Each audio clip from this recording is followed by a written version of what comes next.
بسم الله الرحمن الرحيم. طه ما أنزلنا عليك القرآن لتشقى إلا تذكرة لمن يخشى تنزيلا ممن خلق الأرض والسماوات العلى الرحمن على العرش استوى له ما في السماوات وما في الأرض وما بينهما وما تحت الثرى وإن تجهر بالقول فإنه يعلم السر وأخفى الله لا إله إلا هو له الأسماء الحسنى وهل أتاك حديث موسى إذ رأى نارا فقال لأهلهم كثوا إني آنست نارا لعلي آتيكم منها بقبس أو أجد على النار هدى فلما أتاها نودي يا موسى إني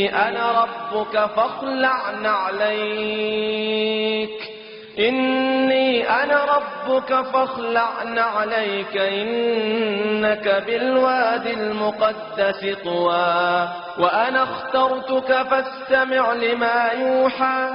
إنني أنا الله لا إله إلا أنا فاعبدني وأقم الصلاة لذكري إن الساعة آتية أكاد أخفيها لتجزى كل نفس بما تسعى فلا يصدنك عنها من لا يؤمن بها واتبع هواه فتردى وما تلك بيمينك يا موسى قال هي عصاي أتوكأ عليها وأهش بها على غنمي ولي فيها مآرب أخرى قال ألقها يا موسى فألقاها فإذا هي حية تسعى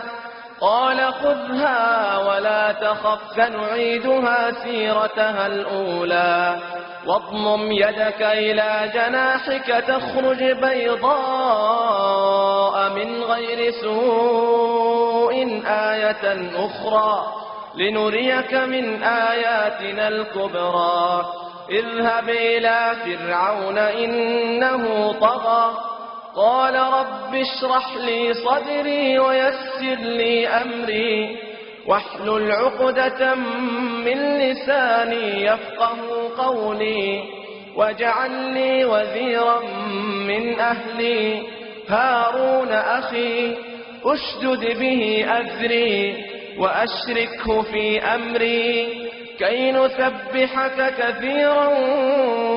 ونذكرك كثيرا إنك كنت بنا بصيرا قال قد أوتيت سؤلك يا موسى ولقد مننا عليك مرة أخرى إذ أوحينا إلى أمك ما يوحى أن اقذفيه في التابوت فاقذفيه في اليم فليلقه اليم بالساحل يأخذه عدو لي وعدو له وألقيت عليك محبة مني ولتصنع على عيني إذ تمشي أختك فتقول هل أدلكم على من